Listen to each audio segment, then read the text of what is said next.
as I am listening to the Book of Mastery, some information coming in that lends itself to a recording I did earlier this morning.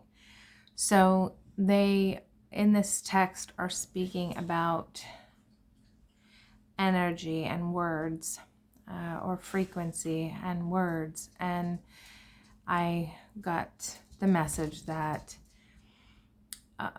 when I was speaking to you in the previous video from today about how there is an absolute truth, and our truth is the limitation of the ultimate truth. It is limited based on what we are able to align to, what we are able to realize and assimilate into our being as human here. And in this text, they are talking about the information of the text itself that's being given. And they say it in a way that they say, the words are here, and I'm paraphrasing, the words are here. Actually, let me pause. I might be able to find it. I have the book in print. Just a moment. Blessed be, I was able to find it. Okay, this is in the chapter called Union in the Book of Mastery, penned by Paul Selig.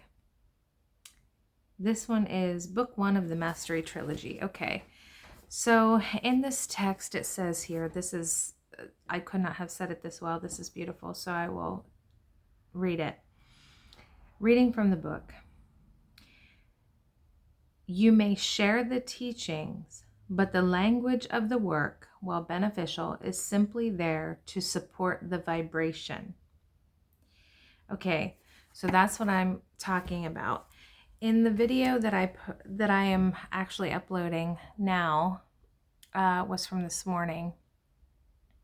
And I apologize because it takes some time for these videos to upload.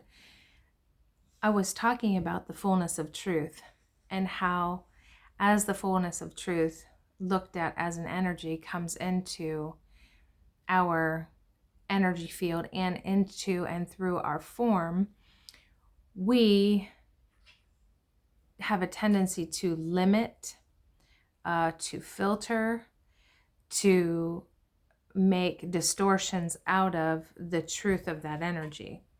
So what they're saying here is, even if we discuss the work, and what I'm getting back to is the idea that anytime we put a thing into words, it is already distorted. So anytime I attempt to communicate to you a message, information, and understanding that I have been given or I am processing, the moment I attempt to speak it or put it into words, it is distorted, because information is perfect and pure. When I attempt to formulate language to pass that information on, things are automatically left out. Meanings are misunderstood by the one hearing. Even because our language is so limited, we are not able to pass the totality of the true meaning of the information that we receive in an individuated form. So by language, they're saying, by language, there are ways of information being passed and shared that is not distorted. The message is not distorted. It is not a verbally spoken word. It is the word. So it is the truth of. anything. The word, the truth, the absolute of it. So anytime we attempt to put any of this into words spoken that is not passed or transmitted through the energy alone that it is, through the vibration that it is, the frequency that it is distorted already, even if we do everything we can to make it as pure as possible. So I'm just passing that on to you now. And one might say, well, why even bother, right? Why even bother passing it on then if you know it's already going to have a distortion or several?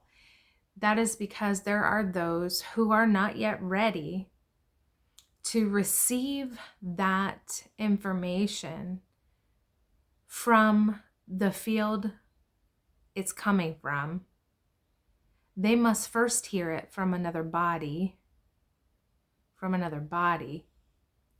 so another aspect of them in a body. Once they hear it from another body, it becomes easier for them to receive the information that comes in its pure form, the word, without coming out of another body. So it's necessary for a time. That's why we do it, because the wisdom of truth knows it's necessary for a time. I just saw some amazing animal run through the woods across the road, and I'm not sure what I saw. Some kind of dog thing, perhaps. I don't know if it was a very large red fox or if it was a coyote. I'm not sure.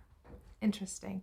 Anyway, I hope this message finds you well, in peace and in love. May you be blessed.